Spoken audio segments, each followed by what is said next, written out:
आधी रात को यानी अंधेरे में भाजपा का लगातार फैसला जारी रहा है।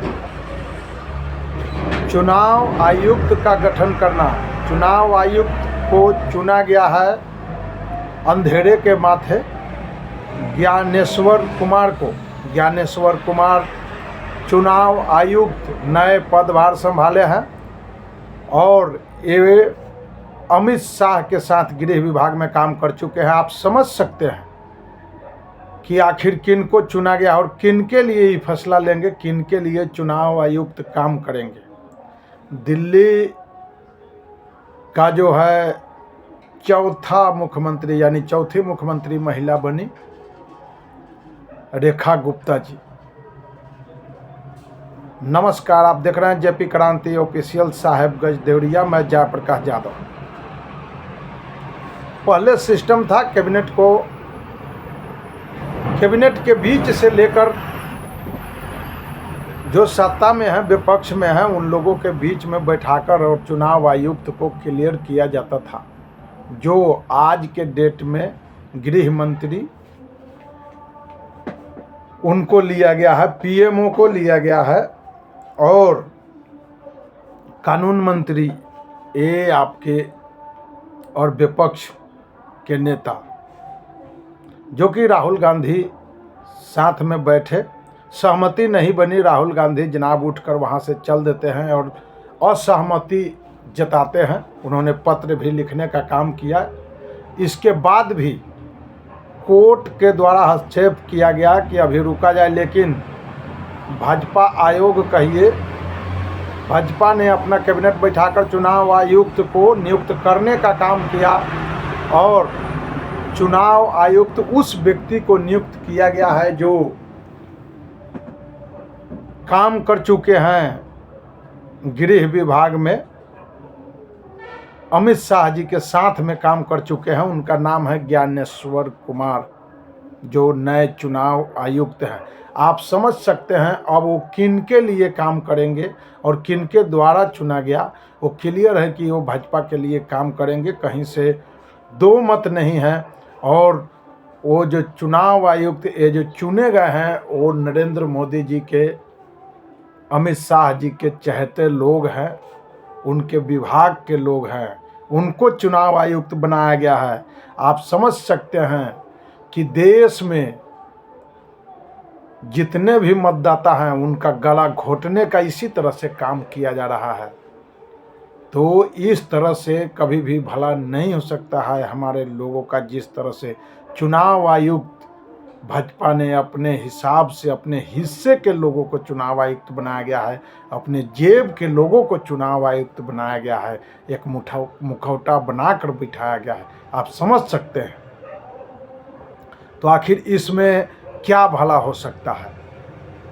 एक कभी भी विपक्ष चाहे जितना चिल्लाते रहें, जब एक न्यायालय का, कोर्ट का, सुप्रीम कोर्ट का नहीं सुना जा रहा है, उनके फैसले के ताक पर रखकर और तब भाजपा लगातार काम करने का जो सिलसिला है भाजपा का वो जारी है, वो कहीं से दो मत नहीं है। इसलिए विपक्ष को एकजुट होना होगा। अगर आपको लड़ाई लड़ना है, मैं फिर कह रहा हूँ राहुल गांधी जी को और तमाम विपक्ष के जितने भी लोग हैं, एकजुट हो, एकमुष्ट लड़ाई लड़े। बहुत बड़ी बात है। अखिलेश यादव ने आज बहुत बड़ी बात उन्होंने बोला है मीडिया के सामने। अखिलेश यादव बोले हैं कि इंडिया महागठबंधन एक रहेगा और एक होकर चुनाव लड़ेगा और इस बार जो स्थिति रहेगा वो हम लोग बैठकर क्लियर करेंगे कि कौन कहां से सीट जीत सकता है। उस हिसाब से हम लोग उस पर बात करेंगे और तब सीट का बंटवारा करके हम लोग चुनाव लड़ेंगे। इंडिया गठबंधन मजबूत है, कहीं से कोई बीच में टूट वाली बात नहीं है। अखिलेश यादव ने बोले हैं। अखिलेश यादव का बोलना यानी पूरा यूपी एक समझ लीजिए कि अखाड़ा तैयार हो चुका है। इंडिया गठबंधन का एक हिस्सा है अखिलेश यादव और मजबूत स्तंभ माने जाते हैं अखिलेश यादव, जिनको गठबंधन में रहने और बोलने का पूर्ण रूप से बोलने पर, उनके बोलने पर देश का राजनीति बदलता है। मुलायम सिंह यादव थे और इधर लालू यादव हैं। ये लोग जिस तरह से एक अखाड़ा तैयार करके लड़ाई लड़ने का काम किया, उस वक्त मायावती भी साथ में रही हैं और पिछड़ों समाज के जिस तरह से लड़ने का काम किया, इस तरह से इस वक्त इंडिया गठबंधन जरूरी है और महागठबंधन इंडिया गठबंधन को एक साथ होकर चल के चुनाव में पूर्ण रूप से उतरना होगा। हर सीट पर, हर स्टेट में चुनाव ढंग से लड़ना होगा, नहीं तो आने वाला समय है वो भाजपा किसी को कसने वाला नहीं है। फिर चुनाव आयोग अपने जेब का, अपने लोगों को चुनाव आयुक्त नियुक्त किया गया है, जो ज्ञानेश कुमार हैं। ज्ञानेश कुमार जी गृह विभाग में काम कर चुके हैं। मैं फिर कहता हूं कि जितने भी समाजवादी दल लोग हैं वो एक हो, नहीं तो एक राहुल गांधी के लड़ने से कुछ नहीं होने वाला है। जिस तरह से लालू यादव ने अखाड़ा तैयार करके और विपक्ष को हड़काने का काम करते हैं, क्या मैं कहता हूं लालू यादव के सामने कोई विपक्ष, आज भी कोई विपक्षी पार्टी सामने खड़ा होकर नहीं बोल सकता है। वह पीछे में और मीडिया के सामने, चाहे वो अशोक चौधरी जी हों, बहुत बड़े बड़े बयान देते हैं अशोक चौधरी जी, लेकिन जब लालू यादव सामने आएंगे तो उनके सामने उनका मुंह नहीं खुलेगा, वो बोल नहीं सकते हैं। वो इसलिए कि लालू यादव उनके लिए भी बहुत कुछ किए हैं। लालू यादव ऐसा शख्स है जो इधर से उधर भाग कर नहीं गए, उन्होंने अपना दल तैयार किया लेकिन दल से भागा नहीं। अशोक चौधरी जी खुद भगेड़ू लोग हैं और कांग्रेस को धोखा देकर, एक धोखे में रख कर कांग्रेस को आज जदयू में पहुंचे हुए हैं। आज भी लोग कहता है कि कांग्रेस का प्रोडक्ट हैं। इसलिए अशोक चौधरी जी जिस तरह से लालू यादव के ऊपर बयान देते हैं, ये बिल्कुल ही गलत है, निराधार है। उनको इस तरह से नहीं बोलना चाहिए। आज भी लालू यादव के चेले हैं, आज भी लालू यादव के प्रोडक्ट हैं। अगर कांग्रेस को इशारा किए तब अशोक चौधरी जी उतना आगे बढ़े कांग्रेस में, ऐसा स्थिति रहा है शुरू से। इसलिए कहीं से भी समाजवादियों को अगर तनिक भी आपस में टूट हुआ तो समय वो दूर नहीं जो भाजपा एक एक करके जिस तरह से छोटी मछली को बड़ी मछली खाती है, उस तरह से खाने का काम करेगा। तो आप समझ सकते हैं बनारस वाले मिश्रा जी किस तरह से जेल से बाहर आए, और जैसे ही जेल से बाहर आए उन्होंने बयान दिया कि गियर दोबारा लग चुका है। तो इस तरह से लड़ाई जो है समाजवादियों का जारी रहेगा।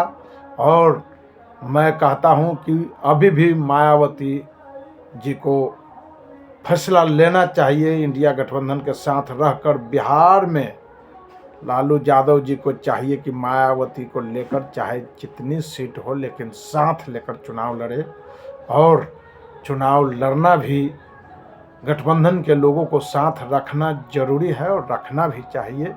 मायावती जी बीच में देख लिया उन्होंने अकेले चुनाव लड़ के कि क्या उनको प्राप्ति हुआ है। अकेले चुनाव लड़कर जनाब कोई कुछ नहीं कर सकता है। दिन भर अगर एक पीपल के पेड़ में देह रगड़ा जाए, पीपल के पेड़ से लड़ा जाए, पीपल को पेड़ को कुछ नहीं होगा। वही हाल भाजपा वाले का है। भाजपा से लड़ना है तो एकत्रित होना होगा, इकट्ठे होकर लड़ना होगा। इस तरह से नहीं चलेगा। अगर इस तरह से करते रहे तो सभी जितने भी समाजवादी लोग हैं उनके लिए घाटे का सौदा होगा, फायदे का सौदा नहीं होने जा रहा है। इसलिए समाजवादियों को एक होना होगा और एक होकर चुनाव लड़ना होगा। दिल्ली में रेखा गुप्ता जी को मुख्यमंत्री बनाया गया है। चौथी महिला है जो मुख्यमंत्री बनी है। उनको तहे दिल से बधाई जो उनको मुख्यमंत्री बनाया गया। और भाजपा खास करके अब दिल्ली में विराजमान है। देखना है कि क्या समाजवादियों के साथ क्या क्या होता है। तो इस तरह से समाजवादी एक होकर रहे और एक होकर लड़ाई दे। अमेरिका आप समझ सकते हैं जो नरेंद्र मोदी को किस तरह से झटका अमेरिका लगातार दे रहा है। नरेंद्र मोदी जी गए हैं वहाँ तमेव चरण किए हैं। और अमेरिका उनके मिलने के ठीक वहाँ से निकले नहीं और तब तक जहाज़ भरकर यहाँ भेज दिया। पैर में बेड़ियाँ, हाथ में बेड़ियाँ बांध कर, और वहाँ से जिस तरह से जानवर को भेजा जाता है उस तरह से लाद कर यहाँ भेज रहा है। शर्म आना चाहिए नरेंद्र मोदी जी को कि आप गए, भेंट भी किए और इसके बाद भी वहाँ से लोगों को लाद कर यहाँ भेजा जा रहा है। कभी गुजरात उतारा जा रहा है, कभी पंजाब में उतारा जा रहा है। जो गरीब नौजवान किसान अपना ज़मीन बेचकर सामान गिरवी रख के पैसे ब्याज पर लेकर बाहर जाते हैं वहाँ अमेरिका कमाने के लिए, और अमेरिका से किस तरह से कैदी के रूप में भेजा जा रहा है, उनसे किस तरह से बर्ताव किया जा रहा है। नरेंद्र मोदी जी कहते हैं हम बॉस हैं, आपकी जनाब बॉसगिरी कहाँ गया? बॉसगिरी आपकी ख़त्म है जनाब। इसलिए मैं फिर कहता हूँ कि समाजवादी एक हो, जितने भी समाजवादी आपके चैनल है, आपके लोग हैं, उनको ध्यान रखें, उनको सब्सक्राइब करें समाजवादी चैनलों को, और मदद करें। आप देख रहे हैं जेपी क्रांति ऑफिशियल, इस चैनल को ज़िंदा रखना है। आप चाहते हैं कि आपके तक न्यूज़ पहुँचे तो इस चैनल को सब्सक्राइब कीजिए, इस चैनल को आगे बढ़ाइए। मैं फिर कहता हूँ कि क्या लालू यादव जिस तरह से बाघ का, शेर का रूप किए हुए थे, जिस तरह से 1990 में उन्होंने लड़ाई लड़ा और आज़ादी दिलाया, जो आज उनके प्रोडक्ट बहुत लोग पंचायत से लेकर जिला और राज्यसभा सांसद, विधानसभा, चारों सदन में बैठने का काम करते हैं, लालू यादव का देन है। क्या तेजस्वी यादव उस रूप में आएंगे, उभर कर आएंगे? क्या तेजस्वी यादव जिस तरह से मेहनत कर रहे हैं वो मेहनत रंग लाएगा? ये सोचने की बात है। आप देख रहे हैं जेपी क्रांति ऑफिशियल, आगे भी आपके साथ न्यूज़ बना रहेगा। इस चैनल को सब्सक्राइब कीजिए। जय हिंद, जय इंडिया।